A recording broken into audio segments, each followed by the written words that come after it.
नमस्कार, मैं हूं डॉक्टर प्रसून। आज जानेंगे सट्टा बाजार आखिर महाराष्ट्र और झारखंड चुनाव में किसके सर पर सजाएगा ताज। क्या इंडिया गठबंधन मार लेगा बाजी या एनडीए का कर देगा सुपड़ा साफ। आज दोनों जगहों पर मतदान हुए, जिसके बाद एग्जिट पोल भी आ रहे हैं, यानी नतीजों से पहले नतीजे आपको बताए जाएंगे। सवाल है कि इन एग्जिट पोल्स की क्या प्रासंगिकता है, क्योंकि कई मौके पर ये एग्जिट पोल पूरी तरीके से गलत साबित हुए हैं। हम भी सवाल इसलिए खड़ा कर रहे हैं क्योंकि इसके पीछे कुछ कारण है, और वह कारण आप हैं। उत्सुकता ऐसी चीज है जिसे रोक पाना काफी मुश्किल होता है। यही उत्सुकता कई बार चुनाव आयोग तक को कटघरे में खड़ा कर देती है। कारण एग्जिट पोल में जीता हुआ दल अगर हार जाता है तो उसे लगता है कि उसके साथ जरूर कुछ गलत हुआ है, लेकिन अगर हारा हुआ जीत जाता है तो इसे लोकतंत्र की जीत बता देता है। महाराष्ट्र झारखंड विधानसभा चुनाव में सट्टा बाजार वोटिंग से पहले देश के सबसे चर्चित राजस्थान के फलौदी सट्टा बाजार ने दोनों राज्यों को लेकर अनुमान जारी किए हैं। महाराष्ट्र में महायुति और झारखंड में भाजपा गठबंधन की सरकार बनने की भविष्यवाणी की गई है। इससे पहले कि आप कोई राय बनाएं, यहाँ जान ले कि एग्जिट पोल से होता कैसे है, कब शुरू हुआ और कितने नंबर से अब तक पास और फेल हुआ।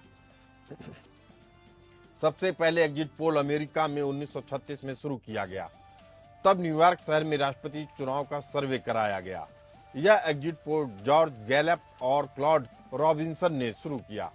इस एग्जिट पोल में सामने आया कि फ्रैंकलिन डी रूजवेल्ट चुनाव जीतेंगे, और एग्जिट पोल सही साबित हुए। इसके बाद एग्जिट पोल चर्चित हो गए।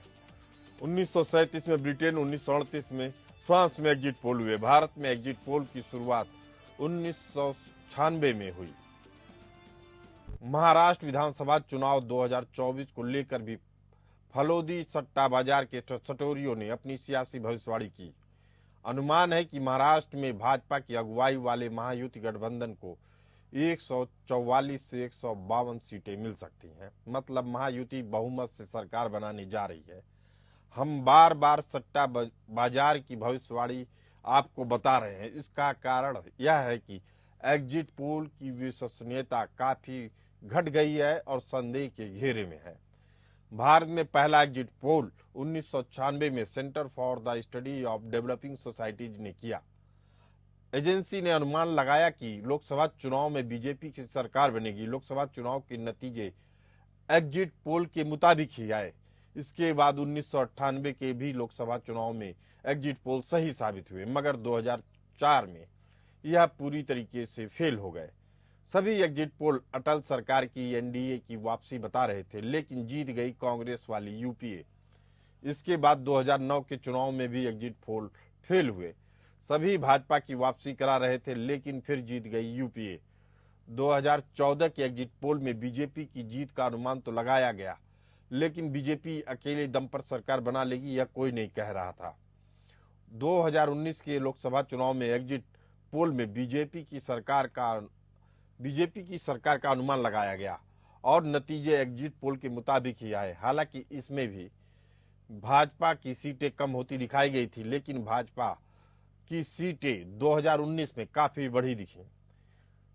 फिर 2024 में कई एग्जिट पोल भाजपा को 400 पार तक के पहुंचा रहे थे, लेकिन भाजपा 250 पार भी नहीं हो पाई। हाँ, सरकार जरूर बन गई। इसी तरह से बिहार विधानसभा का 2015 का चुनाव हो, दिल्ली का 2020 विधानसभा चुनाव, या मध्य प्रदेश 2023 का विधानसभा चुनाव, हाल में ही हुआ हरियाणा विधानसभा चुनाव एग्जिट पोल के ठीक उलट आया। उसके नतीजे एग्जिट पोल के ठीक उलट आए। झारखंड में विधानसभा की कुल 81 सीटें हैं, एक निर्वाचित सीटें हैं। बहुमत का आंकड़ा 41 सीटें हैं। राजस्थान में जोधपुर के पास स्थित भलोदी सट्टा बाजार का अनुमान है कि झारखंड में भाजपा गठबंधन को करीब 55 सीटें मिल सकती हैं। सट्टा बाजार के आंकड़े इसलिए क्योंकि एग्जिट पोल के नतीजे अक्सर चूक करते दिखते हैं। एग्जिट पोल की ही बात करें तो महाराष्ट्र की बात करें तो 2019 में विधानसभा चुनाव में सभी एग्जिट पोल को मिलाकर बनाए गए पोल ऑफ एग्जिट पोल्स में महाराष्ट्र में बीजेपी शिवसेना गठबंधन को 211 सीटें मिलती दिख रही हैं। वहीं कांग्रेस एनसीपी गठबंधन के खाते में 64 सीटें मिलने का अनुमान है। इसके अलावा अन्य के खाते में 13 सीट जाने के आसार हैं। बता दें कि महाराष्ट्र में बीजेपी शिवसेना ने मिलकर चुनाव लड़ा। वहीं कांग्रेस ने शरद पवार की पार्टी एनसीपी के साथ चुनाव से पहले गठबंधन किया। महाराष्ट्र में विधानसभा की कुल 288 सीटें हैं और बहुमत का आंकड़ा 145 है। 2019 में इंडिया न्यूज और पोल स्टार्ट के एग्जिट पोल्स में कहा गया कि बीजेपी शिवसेना गठबंधन को 194 से 203 सीटें मिल सकती हैं। इसके अलावा एबीपी न्यूज और सी वोटर्स के सर्वे के मुताबिक बीजेपी शिवसेना गठबंधन को 204 सीटें मिल रही थीं, जबकि कांग्रेस और एनसीपी गठबंधन को केवल 69 सीटें मिलती दिखाई गईं। टाइम्स नाउ के एग्जिट पोल्स के अनुसार बीजेपी शिवसेना गठबंधन को 230 सीटें मिलती दिखाई गईं। हालांकि रिजल्ट आया तो महाराष्ट्र की कुल 288 विधानसभा सीटों में से बीजेपी को महज 104 सीट पर जीत मिली। एग्जिट पोल्स का सफर कई बार उतार चढ़ावों से भरा दिखाई देता है। कई बार एग्जिट पोल फेल हुए तो कई बार पास। लेकिन एग्जिट पोल्स के नतीजों को लेकर लोकतांत्रिक प्रक्रिया पर सवाल उठे तो क्या करें। बात 2014 महाराष्ट्र विधानसभा चुनाव की करें तो 2014 के महाराष्ट्र विधानसभा चुनाव में एग्जिट पोल्स ने दावा किया था कि 288 सीटों वाली विधानसभा में लगभग 117 से 121 सीटें जीतकर भाजपा सबसे बड़ी पार्टी बनेगी। कुछ एग्जिट पोल्स ने कहा कि पार्टी अपने दम पर बहुमत का आंकड़ा पार नहीं कर पाएगी और यदि चुनाव पश्चात गठबंधन नहीं हुआ तो त्रिशंकु विधानसभा की भविष्यवाणी की गई। शिवसेना 66 से 77 सीटों के साथ दूसरे स्थान पर और कांग्रेस 30 से 40 सीटों के साथ तीसरे स्थान पर रही। एनसीपी 24 से 34 सीटों के साथ अपने पूर्व सहयोगी से पीछे रह सकती है, ऐसा बताया गया। एमएनएस 4 से 10 सीटों पर अच्छा प्रदर्शन कर सकती है। एक अन्य एग्जिट पोल में भी भविष्यवाणी की गई कि महाराष्ट्र में भाजपा 129 सीटों के साथ सबसे बड़ी पार्टी बनकर उभरेगी। हालांकि 288 सीटों वाली विधानसभा में 145 के बहुमत के आंकड़े से पीछे रह जाएगी। टाइम्स नाउ और सी वोटर के एग्जिट पोल के मुताबिक कांग्रेस और एनसीपी को करीब 43 और 36 सीटों के साथ राज्य में तीसरे और चौथे स्थान पर रहने वाला बताया गया। रिजल्ट आया तो सबके होश उड़े। 2014 में बीजेपी को 122 सीटों पर जीत मिली। शिवसेना 63 सीटों पर जीतकर दूसरी बड़ी पार्टी बनी। कांग्रेस 42 सीटें जीतकर तीसरे नंबर पर और एनसीपी 41 सीटें जीतकर चौथे नंबर पर आई। इस तरह से देखें तो एग्जिट पोल ज्यादातर समय एक अनुमान देने में कामयाब रहे, लेकिन कई बार यह पूरी तरह से फेल भी साबित हुए। महाराष्ट्र झारखंड विधानसभा चुनाव में लोगों के करोड़ों रुपए दांव पे लगे हैं। लोगों ने दलाल और सटोरियों के जरिए उम्मीदवारों पर हार जीत का फैसला लगा के रखा है। चुनाव में किसके पैसे बनेंगे और किसके डूबेंगे, हकीकत 23 नवंबर को मतगणना के बाद यह रिजल्ट सामने आएगा। अटकलों के कारण ही इलेक्शन कमीशन ऑफ इंडिया के chief election commissioner Rajiv Kumar ने कहा कि हमारे हाथ बंधे हुए हैं, लेकिन मुझे पता है कि जब इस पर मंथन होगा तो कुछ कड़े फैसले हो सकते हैं। जब भी हमारे देश में कुछ दिक्कत होती है तो उस पर मंथन होता है और रास्ता निकलता है। इसी मुद्दे पर चर्चा करने के लिए हमारे साथ मौजूद हैं मोहम्मद अमीन और हरि मोहन कौशिक जी। आप दोनों मेहमानों को बहुत बहुत स्वागत है। चुनावी विश्लेषक के तौर पे हरि मोहन कौशिक जी, आप हमारे साथ जुड़े हुए हैं। जो यह आंकड़े आ रहे हैं और एग्जिट पोल के आंकड़े आते हैं, हमेशा देखा गया है कि इसमें लब बोल हुआ 10-20% का प्लस माइनस दिखाया जाता है। क्या असल में एक राजनीतिक दलों के साथ मिलकर खेल करने की कोशिश होती है या खुद पे भरोसा नहीं होता है? हरि मोहन कौशिक जी। सर, मैं जहां तक थोड़ा बहुत जानता हूं, वो जो परसेंटेज ऑफ फ्रैक्शन जो प्लस माइनस होता है वो 0.1 से लेकर मैक्सिमम 1% तक होता है।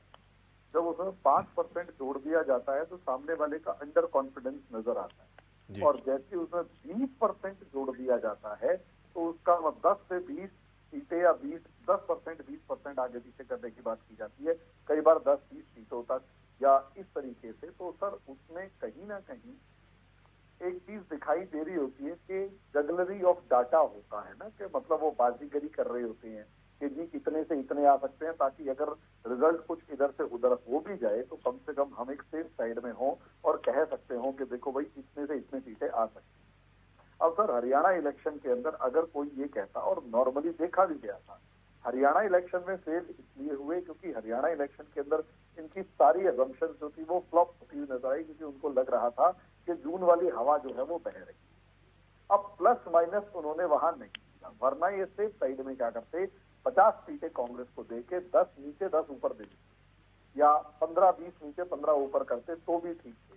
और हरियाणा में बीजेपी को अगर 30 सीटें 20 ऊपर और 10 नीचे दे देते तो भी ठीक थे।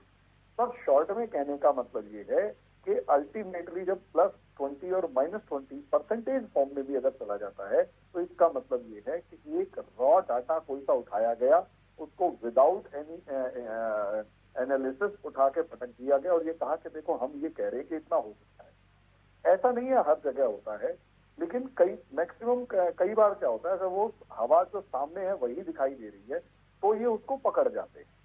लेकिन कभी कभार कई बार ऐसा होता है, जैसे हरियाणा में एक अंडर करंट होता है जो किसी को समझ में ही नहीं आता। 2004 के अंदर जो अंडर करंट था वो समझ में नहीं आया, यूपी के अंदर जो अंडर करंट था वो समझ में नहीं आया, उसके बाद राजस्थान के अंदर एक अंडर करंट था, महाराष्ट्र में एक अंडर करंट था जो समझ में नहीं। मैं हरियाणा इलेक्शंस की बात करता हूँ। हरियाणा इलेक्शंस के अंदर अगर मैं मोटा मोटा देखूं तो मेरे को जो दिखाई दे रहा था वो ये कि हरियाणा में एक जो डोमिनेटिंग कास्ट है वो कहीं ज्यादा एग्रेसिव है, और वो इतनी एग्रेसिव है कि उसने कहीं ना कहीं बाकी जो दूसरी जातियां हैं उनके अंदर एक अजीब सा डर पैदा किया ही किया, साथ में खुद के बहुत से लोगों के अंदर डर पैदा कर दिया। इसमें कुछ बयान वायरल हो रहे थे कि हमारी सरकार, बयान वायरल हो रहे थे जिसके कारण से ये एग्जिट पोल के नतीजे गलत आए। लेकिन चुनाव आयोग भी, उसके जो सीईओ है उन्होंने भी बार बार कहा है कि इस तरीके, chief election commissioner Rajiv Kumar ने कहा है कि इस तरीके की जो एग्जिट पोल होते हैं उनकी बात पे भरोसा कर लिया जाए, तो पूरी तरीके से उन्होंने फर्जी बता दिया। उन्होंने कहा मतदान के दिन जब पहली मतगणना शुरू होती है, पहले चरण की मतगणना आती है, तब तक 9:30 बज जाता है, लेकिन टीवी चैनल्स 8 बजे से ही दिखाना शुरू कर देते हैं। मोहम्मद अमीन साहब, जब इस पूरी प्रक्रिया पे ही चुनाव आयोग सवाल खड़े करता है तो बैन क्यों नहीं कर देता है? उसको किसका इंतजार है, सरकार का, न्यायपालिका का?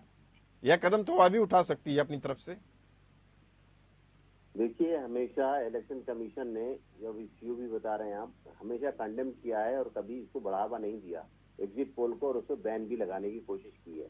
लेकिन आप जानते हैं कि भारत के अंदर संविधान के अंदर कोई परिवर्तन किया जाएगा, चेंज किया जाएगा लॉ के अंदर, तभी संभव है। आपको मैं एक मिसाल के तौर पे बताऊंगा कि आधार कार्ड को जोड़ना था अपने वोटर आईडी कार्ड से, इसके लिए भी लोग सुप्रीम कोर्ट चले गए थे, जबकि कई बार रिफॉर्म्स की बात आई है तो इलेक्शन कमीशन ने बहुत से रिफॉर्म्स किए हैं। उनमें की रिफॉर्म्स ये भी है कि इस पर बैन लगाना चाहिए इलेक्शन से, मतलब जब तक रिजल्ट ना आ जाए तब तक इस पे बैन रखना चाहिए, क्योंकि आप एग्जिट पोल बोलते हैं। एग्जिट पोल सिर्फ भ्रमित करने के लिए है और पॉलिटिकल पार्टियों को खुश करने के लिए। ये कोई अच्छा पोल का रिजल्ट नहीं होता है, सिर्फ झूठ बोलने के लिए इनका। और आपको मैं बताऊं कि मैं खुद काउंटिंग में रहा हूं, तो काउंटिंग में जब हम सबसे पहले बैलेट पेपर जो आते हैं, डाक मत पत्र, उनको हम गिनती शुरू करते हैं, और यहाँ गिनती शुरू करी, शायद मत पत्र होंगे 1000 या 500, उसके बाद ही इमीडिएटली शुरू कर देता है मीडिया कहना इस बात को कि वो जीत गया और वो राउंड आगे चल गया और वो पूरा रुझान दिखा रहे हैं। मतलब अब वोटिंग का जो आया है वो 1% भी नहीं है, टोटल वोट का 1% भी नहीं है, उसमें वो रुझान पूरा बता देते हैं सारा दिन का। तो सही कहा है हमारे जो सीईओ ने कहा है कि पहला जो हमारा रिजल्ट का काउंट होता है वो 9:30 बजे डाटा आता है, उसके बाद 11:30 बजे आता है, उसके बाद 1:30 बजे आता है, और हमने जो है 1:30 बजे तक तो चुनाव की गिनती पूरी भी कर दी। सवाल इस बात का है, सवाल ये लोग प्रोफेशनल लोग हैं, ये सिर्फ जनता को भ्रमित करना, पार्टियों से पैसे लेना और झूठ बोलने के अलावा एक मनगढ़ंत अपना एक बैठ जाते हैं, कोई सेफ्रोलॉजिस्ट बन के बैठ गया, कोई उसके एक्सपर्ट बन के बैठ गए, कोई इसका डाटा एक्सपर्ट हो गया। सब झूठी बातें हैं। जनता सीधा वोट देती है, जनता समझ चुकी है देश में कि कितने लोग मक्कार हैं, उनका काम करेंगे नहीं। मोहम्मद अमीन साहब, मैं आपको एक बात बताना चाहता हूं जी। Chief election commissioner Rajiv Kumar जब ये बात बता रहे थे तो उन्होंने यह भी बताया कि संवाददाता होते हैं, उनको जानकारी नहीं होती है। लेकिन आपको बताऊं कि जब जनगणना होती है, मतगणना जब होती है, तो कई रिपोर्टर बहुत ही स्मार्ट होते हैं, वह अधिकारियों से मोटे मोटे तौर पे पता कर लेते हैं कि कौन लीड ले सकता है। उसी तर्ज पे वो अपने हेड ऑफिस में सूचना भेजते हैं कि हमारे यहाँ से फलाना जी जीत रहे हैं, अभी जो बैलेट आए हैं उसमें लग रहा है, जो छटाई हो रही है उसमें से इनका बीजेपी लीड कर सकती है, और उसको इस तरीके से बताते हैं कि वह लीड कर रही है, या कांग्रेस लीड कर रही है, या कोई अन्य पार्टी लीड कर रही है।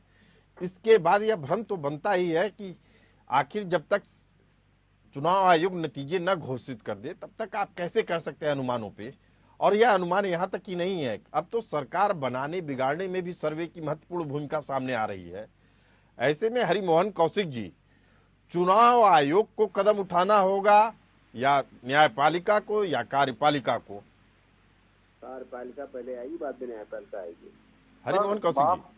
सर माफ कीजिएगा, थोड़ा सा कदम उठाए थे, रिस्ट्रिक्शंस लगाई गई थी जब एक वो एग्जिट पोल से पहले, ओपिनियन पोल और एग्जिट पोल पहले आ जाते थे वोट पड़ने से पहले कि हमारे हिसाब से ये रिजल्ट आना चाहिए और इस तरीके सरकार बन रही है, और वो पब्लिक को काफी इन्फ्लुएंस कर देते थे। तभी हम देखते हैं कि वोट खत्म हो जाते हैं या वो गेट्स बंद हो जाते हैं, उसके बाद एग्जिट पोल्स आना शुरू होते हैं। तो थोड़ा सा तो रिस्ट्रिक्शन लगाया था, लेकिन हमें समझना होगा कि हमारे कंट्री के अंदर जो freedom of speech and expression का जो राइट है और उसको जो मिसयूज किया जाता है, ये एग्जिट पोल असलियत में मैं बहुतों से बात कर चुका हूँ, इवन मैं बहुत सारी आपके जर्नलिस्ट वगैरह से बात करता हूँ या इन सबसे, तो ये पता है कि ये कहते हैं कि भाई हमारे freedom of speech and expression, ये लोग मार्केटिंग करके एक तरीके से जोश दिला के, शोर बचा के बहुत सारे पैसे कमा रहे होते हैं, हर कदम के ऊपर एडवर्टीजमेंट के पर सेकंड के हिसाब से पैसे ले रहे होते हैं, उसको बेच रहे। सर जब तक सेंसेशन क्रिएट नहीं होगी चीजें बिकेंगी, और जो भी कर रहे होते हैं उसके पीछे सर सेंसेशन क्रिएट करना होता है और उसके पैसे बनाने। मोहन कौशिक जी, अगर ये सेंसेशन ही पैदा करना है तो सही खबर देख के भी किया जा सकता है, जैसे सट्टा बाजार है। आपने देखा होगा 2024 के लोकसभा चुनाव में जो नतीजे सामने आए उसमें सबसे अच्छी भविष्यवाणी, किसी भी एग्जिट पोल से ज्यादा अच्छी भविष्यवाणी इन सट्टा बाजारों की थी। फलोदी की बात की जाए तो उसने बता दिया था लगभग इतनी सीटें आएंगी, 10-5 सीटें ऊपर नीचे होके नतीजे वही आए। तो क्या जो बात सट्टा बाजार समझ ले रहा है वो करोड़ों रुपए लेने वाले एग्जिट पोल वाली कंपनियां नहीं समझ पा रही हैं? संदेह इसीलिए उठता है। जी सर, ऐसा भी तो हो सकता है कि सट्टा बाजार के हाथों में ये सर्वे कंपनियां और ये सब खेल रहे हो, ऐसा भी मैं आरोप लगा रहा हूं कि भाई हो सकता है खेल रहे हो, क्योंकि नहीं, लेकिन सर्वे कंपनियां बता रही थी बीजेपी 400 पार, 350, लेकिन 250 के नीचे तो कोई लाया ही नहीं था। ये तो केवल सट्टा बाजार बता रहा था, और जितने सट्टे बाजार थे सब इसी के तकरीबन बता रहे थे, 250, 60, 70, इससे आगे कोई नहीं जा रहा था। सर तो उसी में तो पैसा बनेगा। आप थोड़ा सा इस डिस्कशन को डेविएट करके देखिएगा, दुनिया ने पैसा लगाया 400 पार के ऊपर कितनी सीटें आएंगी, और वो सीटें आ गई 242। तो सब कुछ अगर औंधे मुंह गिर गया तो सारा पैसा तो सट्टे वाले के पास रह गया। जी जी, तो ये एक सेंसेशन क्रिएट करके डॉक्टर मोहम्मद अमीन हरिमोहन कौशिक जी बेहद रोचक बात बता रहे हैं, कह रहे हैं पूरा सट्टा बाजार ही है और चुनाव आयोग कुछ नहीं कर पा रहा है। चुनाव आयोग कुछ नहीं कर पाएगा, सही बात है बिल्कुल, क्योंकि चुनाव आयोग ने न्याय मंत्रालय, जो हमारा जो नोडल का मिनिस्ट्री है वो न्याय मंत्रालय है, तो न्याय मंत्रालय को ऑलरेडी दिए जा चुके हैं अमेंडमेंट करने के लिए। अब भारत सरकार करेगी इसको पार्लियामेंट में पास, तब ये लागू होगा, तब न्यायपालिका उसको लागू करेगी। जब तक ये नहीं करेंगे तब तक कैसे बैन लगेगा? सवाल तो नेताओं का है। नहीं, लेकिन सवाल तो फिर चुनाव आयोग पे भी खड़ा हो रहा है ना। जब अगर मेरे मन की चीजें आ गई तो हमने कहा लोकतंत्र की जीत हो गई, जब हमारे मन की चीज नहीं आई तो हमने कह दिया कि देखिए उसमें सर्वे में तो आया था हम जीत रहे थे, इन्होंने बेईमानी कर ली। 2014 में, उससे पहले भी दी गई, कई बार दी जा चुकी है, सब न्याय मंत्रालय में लंबित पड़ी हुई है। मैंने आपको एक उदाहरण बताया था कि वोटर आईडी कार्ड को जोड़ा गया आधार कार्ड से, उसके बाद भी कोर्ट पे चले गए थे लोग। हमने 60 करोड़ आदमियों के जोड़ दिए थे, लेकिन लोग चले गए कोर्ट में। फिर क्या हुआ, इसको भारत सरकार ने पास किया अपनी कैबिनेट में, वो डिसीजन दिया कि 2 साल 2.5 साल पहले की बात है, तब जाके ये इनरोल हुआ है। सरकार चाहेगी तब होगा ये संभव, सरकारें नहीं चाहेंगी तो नहीं होगा, क्योंकि पार्लियामेंट में कानून बनाना है उनको, वो लोग नहीं चाहते हैं। बहुत सी चीजें लंबित पड़ी हैं, एक नहीं बहुत सी चीजें लंबित पड़ी हैं, इसको देखिए ना पहले आप, और फिर वो न्यायपालिका उस पर एक्शन लेती है। जी हरिमोहन कौशिक जी, जो एग्जिट पोल सामने आ रहे हैं या आने वाले हैं, उनसे क्या उम्मीदें की जा सकती हैं? क्या ये चुनाव प्रक्रिया को डैमेज कर रहे हैं, चुनाव की शुचिता को खराब कर रहे हैं? सर, पब्लिक ओपिनियन बनाना अगर किसी कानून की किताब में खराब है तो वो हाँ कर रहे हैं, लेकिन कहीं किसी कानून की किताब नहीं में हरिमोहन public कौशिक जी, opinion- यहाँ तो पब्लिक ओपिनियन बनाने वाली बात नहीं है ना। आपने जो बात कही उसी बात को मैं आगे बढ़ा रहा हूँ। ये तो तो वो सट्टा का सट्टा खेल हो बाजार गया। वाला तो देखिए, उसको पकड़ एक नहीं सकते ना एजेंसी हम कह लोग। रही है कि 400 पार और एक एजेंसी बता रही है, सट्टा बाजार बता रहा है कि 240, और आपने जो बात कही उसी को मैं दोहरा रहा हूँ। ये तो लग रहा है पूरी मिली भगत है, बड़े पैमाने पे खेल हो रहा है और जनता बेवकूफ बन रही है। सर, इसके सबूत नहीं है, इसके कोई सबूत नहीं है। इसको अगर हम इसे इस तरीके से देखें, सेबी वाले मामले में, कि सेबी के अंदर बहुत सारे लोग यूट्यूब पर आकर कहते हैं ये शेयर खरीदो वो शेयर खरीदो, तो सेबी ने साफ कहा कि जो ऑथराइज्ड ब्रोकर है उसी की बात मानी जाए, वरना सबके ऊपर एक्शन लिया जा सकता है। यहाँ पर पैसे का मामला तो है नहीं जो सामने दिखाई दे रहा हो, जनता का भी नुकसान होता हुआ फाइनेंशियली दिखाई नहीं दे रहा, सरकार बन रही है, बिगड़ रही है। तो इसमें जो खेल हो रहा है उसको सर, मुझे, अब मैं कानून का इस लेवल पर जानकार नहीं हूं कि बताऊं कि इसमें कौन कौन से जो लीगल फ्लॉज है जिसके ऊपर उनके ऊपर मुकदमा किया जा सकता है। लेकिन मैं इतना जरूर कह रहा हूं कि जिस ग्राउंड पर ये खड़े होते हैं वो है freedom of speech and expression, और जो पीछे खेल करते हैं उसके बारे में किसी को नॉलेज नहीं होती। वो बहुत अंदर खाते की बात है, तो चुपचाप बैठे बैठे वो ये कह रहे होते हैं, अच्छा इसको ऐसे बना लो, इसको ऐसे बना लो, इसको यहाँ उठा दो और इसको यहाँ गिरा दो, और जैसे ही यहाँ उठा दो और गिरा दो तो उसके बाद जो सट्टा बाजार के अंदर उठापटक होती है सर, लाखों करोड़ रुपए पैसा, लाखों करोड़ रुपए इधर से उधर हो जाता है, अगर फालोदी सट्टा बाजार या दूसरे सट्टों की अगर बात करते हैं। तो सर, इससे opinion साफ making है कोई बुरा कि काम नहीं माना गया। इससे साफ वो है कि जितना चुनाव नुकसान- आयोग जो कह रहा है बात कि अगर इस पे मंथन नहीं किया गया तो बड़ा नुकसान होगा, और आने वाले समय में सरकार को मंथन करना पड़ेगा, न्यायपालिका को भी मंथन करना पड़ेगा। इस चर्चा में आप दोनों खास मेहमान जुड़े रहे, आप दोनों का बहुत बहुत धन्यवाद। फिलहाल इस चर्चा में इतना ही, हमें दीजिए इजाजत, चलते रहिए एपीएन न्यूज के साथ।